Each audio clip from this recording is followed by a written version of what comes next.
Yes, Billy is in the house. One of the most exciting players English Rugby Union has. England's head coach Eddie Jones said he could become the best number 8 in the world, but Billy's career has been blighted by injuries recently. Yeah, having warned that his body couldn't handle the physical demands of the modern game, he has strongly criticised plans to extend the domestic season to 10 months and didn't rule out possible strike action by players.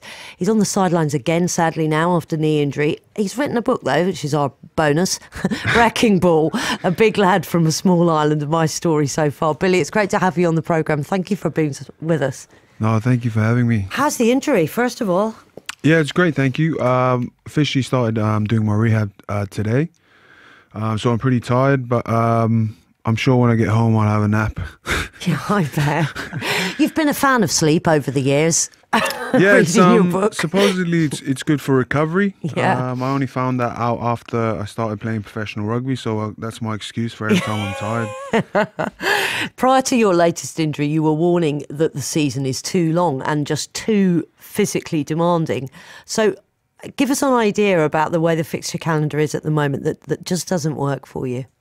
Well, for me personally, it was just more that I think it was born out of frustration that I was on the sideline for so long, and not just that, missing out on obviously potentially going on the Lions tour and majority of last season as well. I think I only played 9 games for my club, so it's more that I felt like I couldn't give to my team as much as I wanted to, and it was disappointing that you know, that after what I said, it kind of came true that, you know, my body probably couldn't handle it. I think my latest injury was probably more unlucky than due to my body being worn down. But it's one of those things that we kind of have to get on with, which I accept. But I also feel like there are things that we can work on and help to prevent these things from happening all the time and on a consistent basis. You want the season to be shorter than it currently is. What support do you have with other players that feel the same way? Has anybody else said that they'd come out and support you on it? Well, not to me personally, but for me, obviously that statement is what I think. A lot of people tend not to say what they think, and I tend to get myself into trouble a little bit with things that I say. But I guess when I think something, I just say it. I feel like honesty is the best policy, and I just think that for me, after especially the 2016 tour, I was run down, both physically and mentally, and I think that's something that contributed to me injuring my knee not long after, you know, in the 2017 campaign, in obviously the game against Argentina. And then after that, it was just wear and tear, and my body kind of broke down at the end of the season, even having had a break. So that's something that I would love to do is have a good long break to rest body and mind, and hopefully come back firing. But you know, I've had a lot of criticism from people thinking that it's all about money. It's not. I said that I'll take a pay cut, which my agent probably wouldn't be too happy about. But for me, it's the reason why I play, the reason why I train and be professional is because I love playing, not because I like training. Billy, do you feel that there is a disconnect between those who run the game and those who have to play the game? Potentially, yes. You know, it's always, oh, back in our days, it was fine, but you guys should just get on with it. But I feel like maybe it would help if to better understand our situation, you know, and to sit down and talk to each other, and maybe move forward in a compromise, and kind of compromise in whatever direction we want to go, you know, and rather than sit here and point fingers, it'd be great if we could actually try and work together, which I think we're doing right now, so that's a good thing. So you feel as though you are being listened to and that you're being spoken to like an adult? Yeah, most definitely. I think with a few players coming out and saying that if there was a strike that they would support the players group, then I think the guys at the top will probably kind of have to listen, because if there aren't any players, and I understand, you know, if a lot of things go into the game, but if there aren't any players, there more than likely won't be a rugby game to go to. And what feedback have you had from fans on this? Because, mixed. of course, the fans have an insatiable need to see as much rugby as they possibly can, because they love the game, they love you, and they love your fellow players. Exactly, and it's been mixed. You know, a lot of people, like I said before, think it's a money spin. It's definitely not. I think if I put it into perspective, you know, we've got Northampton in our Champions Cup group, so we end up playing them 4 times in 1 year. You know, and I think if you play them twice, then it keeps things interesting. You know, it's kind of now everyone thinks that, we've already watched 2 games of Northampton against Sarries. Why would we want to watch 2 more? We'll save up and watch, I don't know, Saracens play someone else, if you know what I mean. Mm-hmm. And it's just trying to entice more fans by giving them just enough to last until next week, you know. And that's kind of my thinking. It's not about let's play less games but have more money. It's more let's make the game Special, right? Yeah, special and more appealing, so that people know that they've only got one chance to see a Mara Itoja and Owen Farrell. So that's my thinking behind it. So then this idea then that Premiership Rugby has to extend the season, so it starts at the beginning of September, runs till June, there'll be the same number of games, but basically spaced out more. What do you think of that idea? It's a tough one, because if you do space it out, like any rugby player, professional or amateur, you're always going to have to stay fit, and the pressures are always there because you know the games are coming. It's tough to, for example, you know, if say we have a game this week and then we have 2 weeks off, it's tough to have a week of fully just resting and not worrying about the game, because you know that there's a big game on the horizon, and you've got to prepare accordingly for that. I understand the argument of, oh yeah, but you'll get more rest times in between, but will we? Mentally as well, it's massive pressures, and there's pressures that's always there, but people seem to push that aside because you can't see that, you can't physically prove that, and that's something, like I said, that they probably need to talk about as well. Do you think that rugby is in the midst of an injury crisis at the moment? Because if you look at the figures, it would, you know, you'd be forgiven for coming to that conclusion. I think it's 10 of 12 Premiership clubs suffered a combined 82 injuries to first-team players by the second week of October. One of them, Wasps, started October with 15 players out injured. I think it's more of a coincidence that all these injuries have happened all at once. Right. But I guess it'll help. It'll help with, you know, how we move forward, and I know, you know, our coaches are always looking out for the best options for us players, and I know our owners and everyone at the top are trying their best to find the best solutions for everyone. But there's no doubt it's more physical. Yeah, it's definitely more physical, but also after a long year, it's also nice to refresh the mind as well, and clear your mind of, you know, all the pressures that come with dropping a ball in a high intensity game or high pressured game, and little things like that. You know, it's always tough. Billy, you know, you'd only just returned from knee and shoulder trouble that forced you out the British and Irish lines to New Zealand, and then you're back into this situation where you've got to take months off. And you've talked already in this interview about the physical aspects, but also the mental aspects. Rugby always strikes me as the most macho of sports, the dressing room as being the most macho of environments. In that respect, how do you express any kind of mental vulnerability you have? Because it must be quite depressing to not be able to do the thing that you love. It is, but I think you have to take lessons from all these injuries, and for me, I think the best way I've looked at it is that I definitely could have looked after myself better when I first did my knee. you know, it was a tough period for me because that was the first ever time I've had surgery, and since then I've had 2 more. And for me, luckily I'm quite blessed in terms of recovery, that I recover quite quickly, and I think I masked over a lot of pain and just got on with it. Like you said, it's quite a macho, quite theatrical, that we try not to show any pain.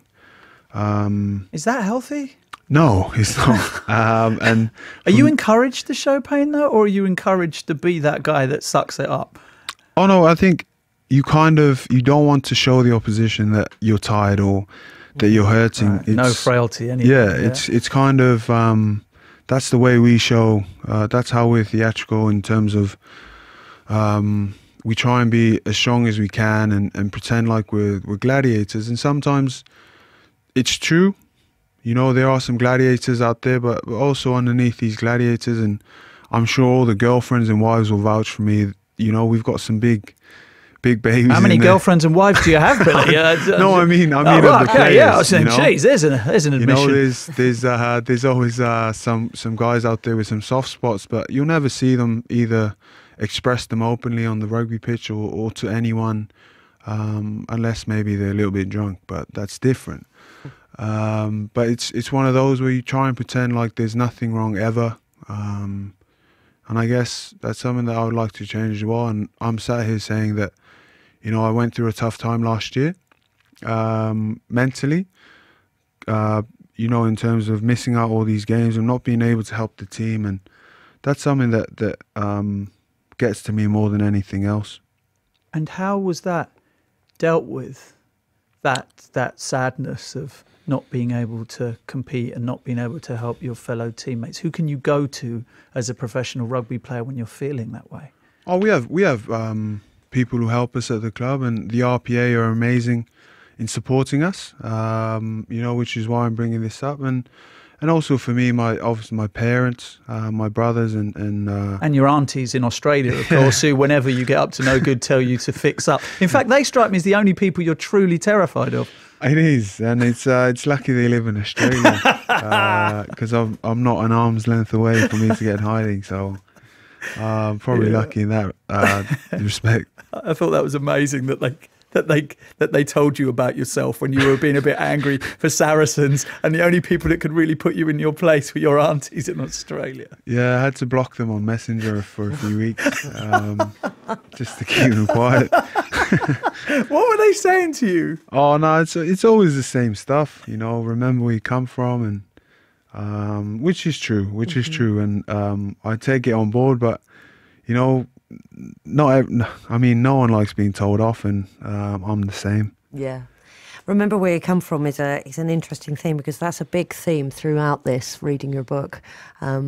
While you are British, you're also, of course, 100% Tongan. Yeah. And your love of that country really comes through. And well, I learned so much about the culture and the traditions, and the way that your family, like so many Tongan families, is built on this foundation of 3 things: of faith, family, and then for you guys, rugby. Yeah. I think it was in that order as well. Faith comes first, and food comes in there. If there was a 4th one, there would be food, 100%. Right? Yeah. But it starts off that, you know, there's great love. There's huge amounts of love in your family, but sometimes it's pretty tough love, Billy. I've got to say, your dad, in like page 2.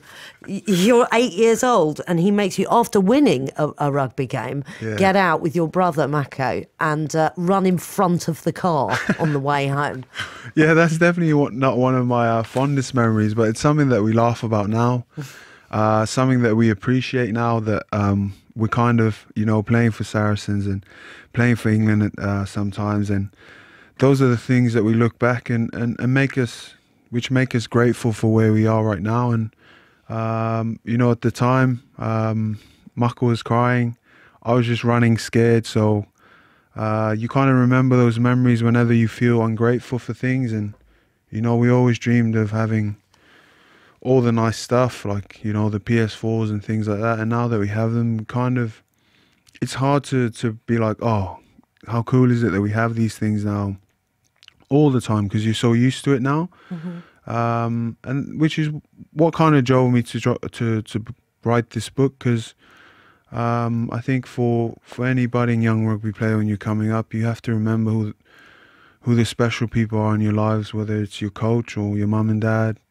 You know, I remember my poor mum, always waking her up at 5:30, 6 to drop me off at the station so I can get the train to training at Wasp when I was in the academy. You know, and I always remember how tired she was, but she never once complained. And it was always freezing and dark, but she never ever complained, and she'd always get up and make me coffee, even though I probably could have done it myself. And those little things kind of remind me when I'm going through tough times like this that there's always better things to come if you just try and get through the tough times. And those are the reasons, sorry, that the tough times are here. So then when you have the good times, you appreciate it more. She would also batter you with a broomstick if you weren't doing what you were supposed to. Old school, Billy, old school. Oh, there's great bits where it's like your mates at school will say stuff like, "Oh, my dad's going to shout at me, or my mum's going to shout at me," and you're like, "I wish that was what's going to happen to me when I get home, but I know I'm going to get a bit of a thrashing." But it's interesting because your dad's tough love to you, his father's comments to him are really the reason that you are still here now and that you play rugby for England, because your granddad, is it Sione or Sione? Sione, yeah. Sione. He says to your dad, because your dad's thinking of throwing the towel in, your dad obviously represented Tonga in rugby as well, but moved to Wales when you guys were just really, really young. It was a massive culture shock for him, not least of all how blooming cold it was. And he was thinking of throwing in the towel and coming back to Tonga, but your granddad talked him out of it. And your granddad looms large in this book as a very, very strong and important figure for all of you. He does, yes. And it's my dad always talks about he thought it was a weird thing for his dad to encourage. And to be honest, I only have one auntie left in Tonga, and kind of the main reason she's there is to look after our grandmother. Mm-hmm. But he always encouraged us to get out and go to you know, England and Wales and America and all these big countries, because his goal in life was to always provide better education for his kids, and he couldn't do as much as taking them abroad. So he felt like that was his gift to my dad, was you've got the opportunity now through rugby to travel the world and give your kids a better opportunity at life, a better shot at it. So why not take it? You know, and obviously again, we're hugely appreciative of the opportunities that we've got since being here, but it's never been easy, especially for my mum and dad, and because it was such a huge shock for them not having friends and family around to you know, drop off us three kids to their house, to grandma's house, so they can have a little break. And for us, it's normal to us now. This is where we grew up. But I could never imagine how hard it must have been for them to kind of hold it together, especially during times where we potentially could have got sent home due to visa issues, and that's where our faith comes in, and that's why it's number one. Yeah, that's another funny story. And then when your dad comes over without a visa, and he doesn't know he needs one, does he? He didn't know he needed one. And then he's really rude to customs. And then when they said to him, "You're going to have to go home," he didn't really care. He was like, "Oh, fine. I don't mind going home. That's what I wanted anyway." Because you guys are really rude. Yeah. It just told them off. And the customs guy said to me, "You're the first person that we've ever said that he's quite happy to turn around and get on the plane and go back home." He sounds like a hell of a character. But listen, I think it's something that, I don't know, is not always appreciated. But something that your granddad says to your dad is that if I was given the opportunity to raise my family in Great Britain in my lifetime, I would fight tooth and nail to do so. This is the chance of a lifetime for an ordinary Tongan. The only Tongans who have ever had the opportunity to even visit the UK are the royal family or the government ministers. You have this chance, so you must struggle and you must fight. And I think people living here You know, certainly for me, I read that and I thought, God, you know, you do take a lot for granted living here and being from these islands as opposed to being from Tonga, where, you know, actually sounds utterly idyllic, if I'm honest, and I wouldn't have left. But you know, there is something very, very special about the place that this country holds in the minds of a lot of other countries like yours. Oh yeah, it's truly amazing. You know, when people back home talk about Great Britain, they always say big, you know, the big Great Britain before they say Great Britain, because of how not just vast, but how far away it is. And you know, Tongans don't like change. They don't like to travel very far. And if they do go on holiday, it's to see their families. So it's a massive culture change. And for us, it was so scary coming here. And I wrote in my book that I never knew what to expect. I didn't even think that, I thought the grass would be a different colour because of how many people talked it up. You know, I thought it'd be like, I don't know, blue or something, because it was like, it was a different planet in terms of comparing it to back home. And it's just amazing to have had the opportunity to live here and to call it home, you know, because when I go back to Tonga, I'm always ready to come back to the cold, and I enjoy the cold. And even if I do still wear flip-flops during the winter, it's because that's just who I am. Because you're hard as nails. No. It's just, I enjoy the cold, you know. People are like, do you not like the hot? And I'm like, nah, I'm more of a cold person now. I've been transformed. Yes, you have. Perhaps Wales did part of that for you, to be honest. And talking of Wales, you kind of, you know, in the book, you got to kind of apologise to Pontypool School's coach Dawson Jones, don't you, Billy? Yeah. Why do you have to apologise to Pontypool School's coach Dawson Jones? Well, firstly, because he was amazing with me when I was growing up. I spent 3 years with him at Pontypool District under 11s. I started 3 years early with Mako and Toby and kind of just hung around. And Mum and Dad never had to lift a finger with me when I was with him because he'd come and pick me up after school. I remember when we went on a tour to Italy, he drove me to London to get my visa. Mum and Dad didn't even have to worry about that. Yeah, you don't want to take your dad to any kind of visa meeting. I think we made it clear that's not going to help you. Is it? Yeah, no. It's probably smart from Dawson. But like, I don't know, it's just amazing people like that you'd never think you'd meet. And for some reason, I just kind of fell into his hands because he took so much care of me and kind of, you know, I call him Uncle Dawson now because of how close I am to him. And he's got 2 dogs, which he calls Billy and Mako. So wow. It's those kind of bonds that made everything so much easier when transitioning over here. And I did say sorry to him when I first kind of fell into the England system. Yes. Now, why did you have to say sorry? Let's get to the heart of this, shall we, Billy? Because you're skirting around the edge of this. Are you Welsh? You made him. I'm doing it on behalf of my Welsh listeners. You made a promise to Uncle Dawes, didn't you? What was that promise? I promised him as a 10-year-old that I would never play for England. But I never knew that, you know, that we'd be pushed into his path by God. So yeah, it's not something that was fate. planned. Yeah. And it's something that he always gets into me about. But you know, he came to when we played Wales in Six Nations 2016, he came to watch the game. So I'm sure he's happy. He's all good. Yeah. It's all good. He just wants to see you playing at the top level, I'm sure. Yeah. If that had been in a red shirt, that would have been even better, but it wasn't to be. It wasn't to be. Yeah.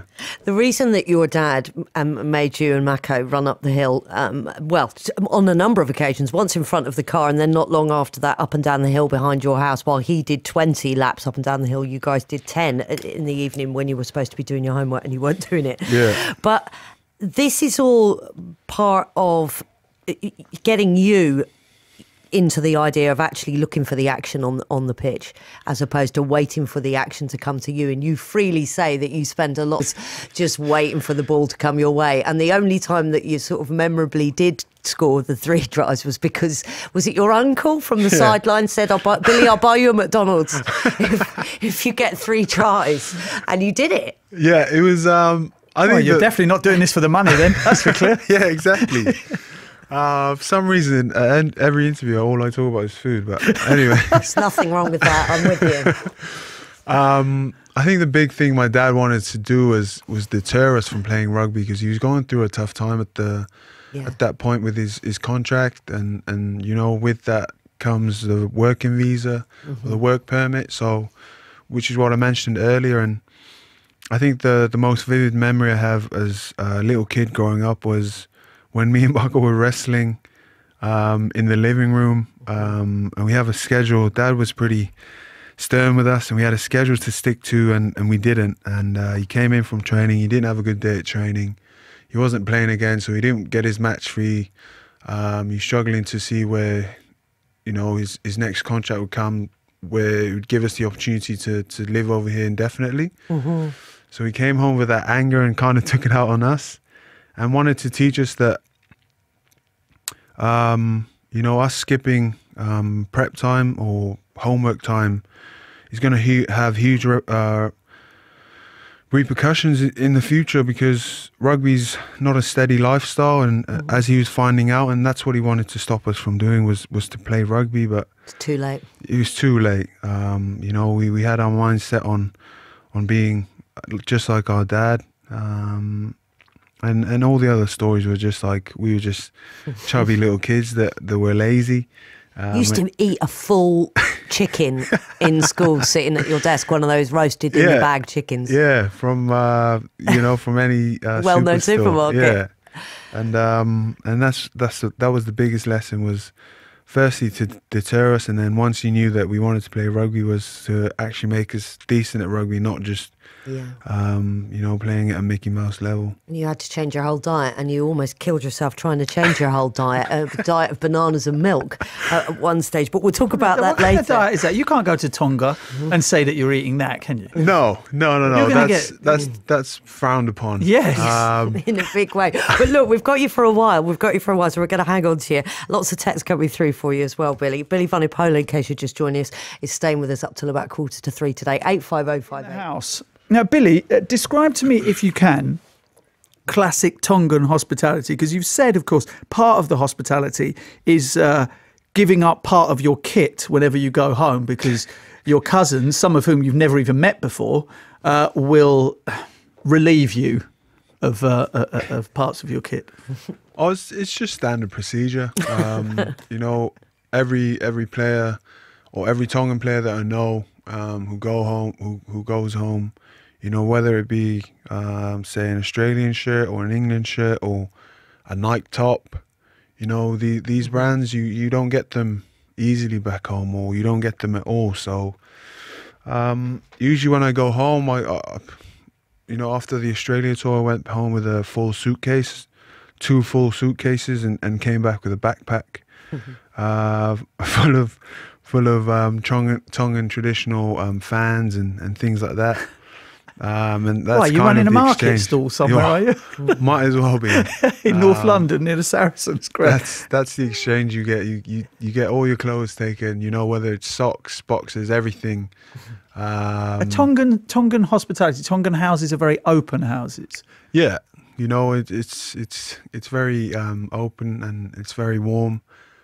People just walk through people's gardens if it's quicker to get, you know, to the other side. I think I say in my book how we walk through our neighbour's house to get to the rugby ground, because it's quicker.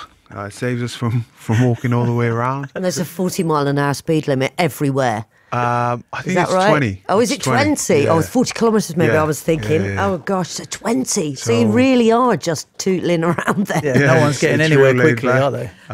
That is great. It's very relaxed, and no one runs on time ever. So that's something that we had to adjust to here. But when we go home, that's something I really, really look forward to. You know. So you can actually turn up and just say, "I'm sorry, bro, I'm running on Tongan time." Because you can't do that in rugby at the level you're at, can you? No, definitely not. It's something that's normal back home. You know, for say training starts at 4:30, you probably start properly at 5:30. You know, everyone will eventually get there to the ground, and then the coach will finally blow his whistle, and that's it. And the coach has said turn up at 3:30, presumably. Yeah, and the coaches will always set out a time and just hope that the players will turn up. And it's the same with church gatherings. You know, my mum does it here still. When we meet up as a Tongan community, She's it's not a lot of us. first Tongan minister, She's a ordained Methodist, Methodist minister in this country. Yeah, which is pretty cool. But she still runs on Tongan time sometimes. But it's some of that. When she does it, it's cute. When my brother does it, it's annoying. It's trouble.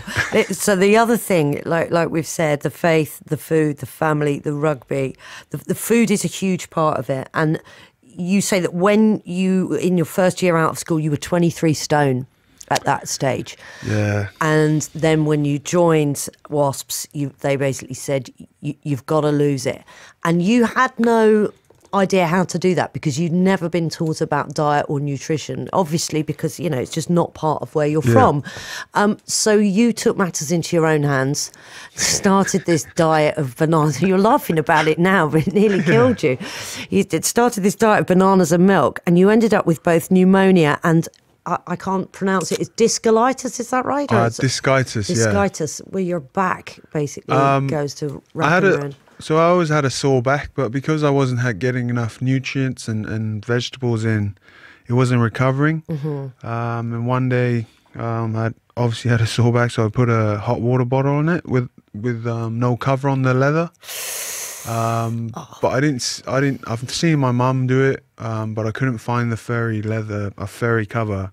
So I was like, I'll just throw it on my back.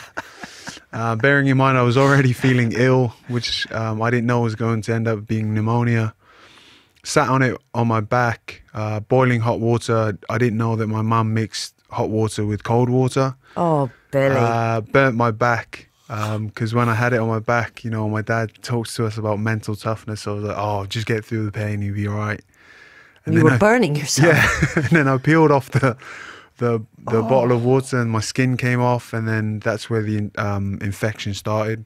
And you were in hospital for a couple of months, and you reevaluated a lot during that time. What did you learn about yourself and about what you needed to do? I think the biggest lesson, I think it's always consistent with me, is just getting too far ahead of myself. And even though I was 18 years old, like a lot of things came to me quite easily. You know, I played my first ever professional games for Wasps when I was still in my last year of school. So I just thought it was going to be a breeze, and that kind of, which is good, it kind of settled me down. And I remember being in hospital and Mum telling me this, you know, that tough love we were talking about. She's just like, you know, screw your head back on. You're being arrogant, and just telling me things that isn't very nice to hear when you're on your hospital bed, and saying that I need to sort my life out and just be humble again. And I think that's like a recurring theme with me, is always trying to stay grounded, you know, because I get a bit excited and then I just get way too far ahead of myself. And usually something like this happens, whether it's Mum telling me or God telling me in his own way. And I always take lessons from it, even if it is painful. So when England's head coach Eddie Jones says you could become the best number 8 in the world, how much do you have to try and keep your own head in perspective? Well, it's a big challenge. It's quite scary. It's a scary one. So, you know, it's one that What do you have to do to become that, Billy? I don't really know. That's the thing. I'm trying to figure it out myself, which is good, because otherwise I would get ahead of myself. You have to look after your body. That's one thing you definitely have to do. It's about learning lessons from last time I did my knee. It's recovering and looking and stretching and you know, doing all the things I never used to do, and kind of changing my mindset now that I'm slowly getting older and older and getting more battered and bruised. But to cheer you up, you and your brother do have a song sung about you based on the melody of the Macarena, so it's not too bad. Yeah, it's always good. It's always good to hear things like that, especially from you know, from a little random kid that came from Tonga. So that always makes it good. It's good to be. I mean, do you consider yourself a role model? If so, do you think that you fulfill the expectations that a role model must have? I think if you're out there in the public, you have to, without even, you know, even if you want to or not, you are a role model. And for me, the way I look at it is just to be myself. You know, you try and encourage people to be themselves rather than pretend to be someone else. Which is why I say things that get me into trouble, or just be normal, you know, because if you're normal, you're not worrying about other people and what they think of you. I mean, if you are who you are, people either like you or they don't, and that's their choice. But you don't worry about that in the process, because that's just who you are. You've come out and said that young rugby players should expect surgery at 25 because you're so worn down. And this ties in interestingly to a text we've got, Billy, which hopefully you can answer. Adrian from Shipston, who said, "My daughter has just started county level rugby. She loves it. But should I be concerned about the injury risks you are hyping up?" And by you, I think she means this whole discussion, not just you personally. Yeah. Not concerned. I think you should tread carefully, you know, just make sure that she's well protected, but also there's been a lot of people talking about coaching, but I think it comes down to better understanding your body. Sometimes I don't listen to my own body. If you're sore, you're sore, and don't let other people push you into things. You know, like I said, if you're feeling a bit down or you're feeling a bit ill, just don't risk it. Mm-hmm. It's better to recover and be as close as you can be to 100% than run with a dead leg or run with a sore shoulder, because that's kind of how these injuries pile up. And have an insulated cover on any hot water bottle and, that you use don't in the run future. And indeed finish a game with a broken ankle, which is something that you also managed to do. Do you worry about the long-term effects on your body and on your head? No, it's not something that I worry about. It's just something that I get frustrated about, you know, like not being able to play. Like I said before, the reason why I love doing what I do is because of the Saturday, not because of the Monday, Tuesday, Wednesday, Thursday, Friday. I think the week leading up to it is kind of preparing you for how well you or badly you go on Saturday. That's something that I need to get better at and really focus on more now. But I don't worry about you know, what's going to happen when I'm older, because my dad went through a fair few injuries when he's growing up, and he's doing well at the moment. So yeah, just gotta be more careful, I think, and be more attentive to my body. Just finally, Billy, what do you think rugby needs to do to grow now over the next few years? I think there's a great initiative by the RFU, especially to push grassroots. But for me, I think we have to worry less about results in the professional game. That's something that will encourage a better spectacle, I think, but also like a better environment. If you're less worried about, you know, the winning or losing, then people are going to enjoy it more. Obviously, I hate losing. I hate losing, but what I love is being able to be in that tough place, you know, where you're struggling or you're defending for 20 phases, but you know that you're defending with your friend or with your mates, and that's something that we need to encourage more, is playing because you love it, not because you're trying to win something. And I think that's why we're kind of successful at Saracens, because, you know, we're more worried about how we treat each other and how we care about each other, and it's kind of telling on the pitch. Billy, it's great talking to you, and thank you very much indeed for being with us on the programme today. Thank you for having me. Thanks, Billy. Really enjoyed some of the stories in the book. It's really, really great fun. Billy Vunipola, Wrecking Ball, a big lad from a small island. My story so far, bearing in mind it's just 25, 26.